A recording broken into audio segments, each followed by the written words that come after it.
আমরা এখন কাউকে বলছি আসতে দিব না, কাউকে বলতে আসতে দিব না। আপনি কি মনে করেন আওয়ামী লীগ যদি নির্বাচনে অংশগ্রহণ না করে তাহলে আন্তর্জাতিক বৈধতা পাবেন?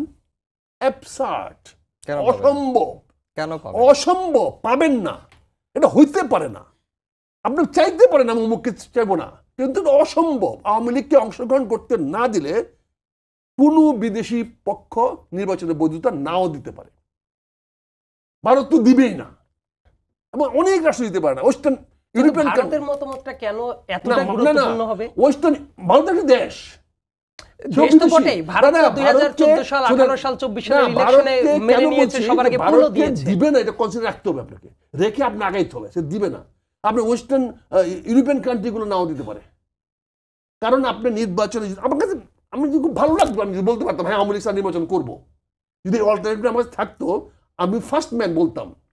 অলরেডি কিন্তু জাস্ট আমি একটা জিনিস সংযুক্ত করি যে আপনি যদি অনুমতি দেন, ইন্টারন্যাশনাল একটা ফোরাম থেকে কিন্তু অলরেডি এই ব্যাপারটা যখন উঠেছিল তাদের কাছে বলা হয়েছিল যে এটা কি হবে। তারা কিন্তু লাস্টে যে স্টেটমেন্টটা দিয়েছে পার্টিসিপেটরি মিন্স মানুষ যারা আছে ভোটার তারা ফ্রি অ্যান্ড ফেয়ারলি পার্টিসিপেট করতে পারছে কিনা, নট এসেনশিয়ালি দলগুলা। এটার স্টেটমেন্টটা কিন্তু অলরেডি আছে। জাতিসংঘের প্রতিনিধি যা বলে সে জাতিসংঘের কথা না, জাতিসংঘের মহাসচিব যা বলে সে জাতিসংঘের কথা না, ব্রিটিশ প্রাইম মিনিস্টার কি বলে সেটা ব্রিটিশদের কথা না। এখানে আরো অনেক মতামত আছে, অনেক না, জাস্ট আমি বললাম ওই পার্সপেক্টিভটা বললাম যে তাদেরই একটা মতামত কিন্তু আছে। হইতে পারে আমার সরকারের সঙ্গে একটা আত্মমিলনের জন্য, আমাদের স্বার্থ উদ্ধার করার জন্য হইতে পারে, কিন্তু প্রশ্নটা হচ্ছে কি আপনি অ্যাকসেপ্টেবল করাবেন কি করে? আপনি আমাকে খাওয়াবেন লেবু আর আমি বলবো টক না, তা বলেন এটা কি হতে পারে? আমি এটা কেন বলছি যে এটা কথাটা বলাটা খুব কঠিন। আমি যে কথাটা বললাম যে আওয়ামী লীগ ছাড়া হবে না, এই কথাটা তো একটা চ্যালেঞ্জিং মতো মনে হয়ে যাচ্ছে অ্যাজ অন টুডে। বাট আমি কি বলতেছি যে এটা ছাড়া আপনি নির্বাচনকে গ্রহণযোগ্য হতে পারবেন না, এটা হলো বাস্তবতা।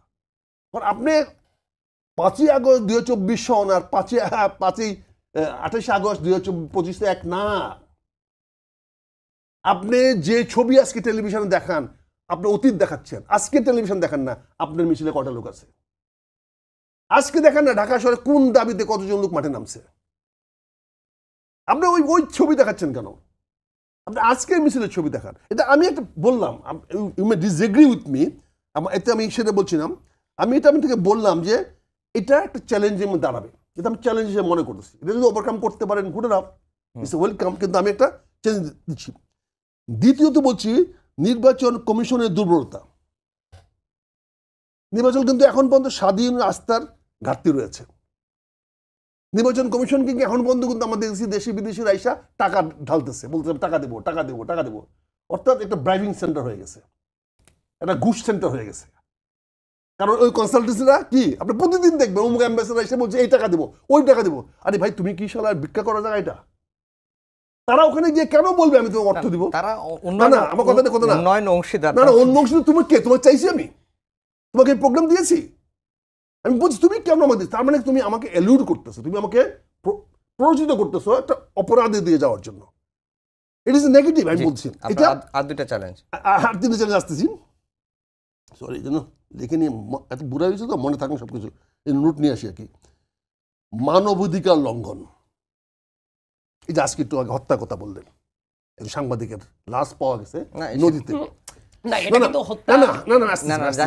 পাওয়া গেছে। তার মানে it doesn't speak a good অবস্থা বলে না। কেন কি বললাম বলে না, আপনি একটু নিরাপদ না করতে বেরিয়ে গিয়ে যে ঘরে ফিরে আসবেন।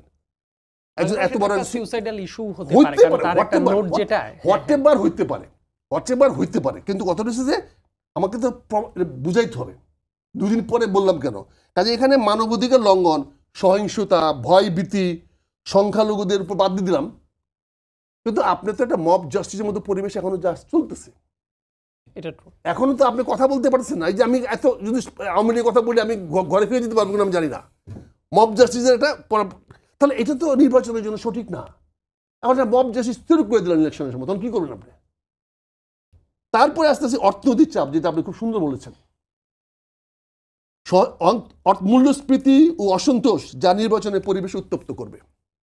যদি আগামী 7 মাসে জিনিসের দাম বাড়ে তাহলে বলে ইলেকশনটা কোন জায়গায় যাবে? এটা আপনি বলেছেন, ফোকাস করেছেন যে এই জিনিসটা আসবে, এখন লেখালেখি শুরু হয়ে গেছে। আজকে আপনি আমরা নিউজে দেখিয়েছেন যে শাকসবজির দাম বেড়েছে, এই বাড়ানো অব্যাহত থাকে, তো মানুষের আয় কি অব্যাহত আছে? আপনি ইতিমধ্যে সরকারি কর্মচারীদের কিছু বার্তা টাতা দিচ্ছেন, বেতন বাড়াবেন, বাট বাড়াবেন কোত্থেকে? খাজনাটা দিবে কি? আপনার 5টা চ্যালেঞ্জের কথা শুনলাম, আরো আছে একটা 5টা বলিনি তো, একটা চ্যালেঞ্জ রয়ে গেছে, সরি আমি একটু নিরাপত্তা নিয়ে প্রশ্ন। আমরা কি নিরাপদ? ইলেকশনে সবচেয়ে বড়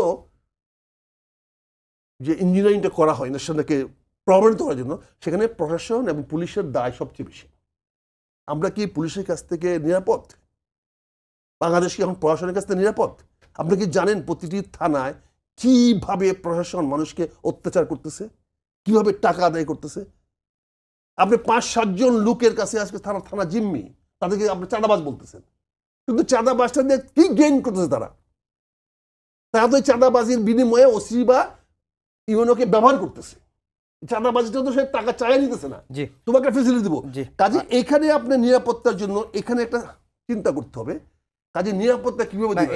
এটা নিয়ে সব রাজনৈতিক দলই কনসার্ন, এর মধ্যে জানিয়েছে না, আমি বলতেছি যে জানিয়েছে, আপনি চ্যালেঞ্জের কথা বলছেন, তো এটা নিয়ে রাজনৈতিক দলগুলো কিন্তু অ্যাকশন হচ্ছে না। কাজে এই অ্যাকশন নিয়ে নির্বাচনে যদি কিভাবে হবে, আবারও বলছি আমি, এই নির্বাচনটা ব্যাহত হলে একমাত্র বেনিফিট হবেন ডক্টর ইউনূস সাহেব।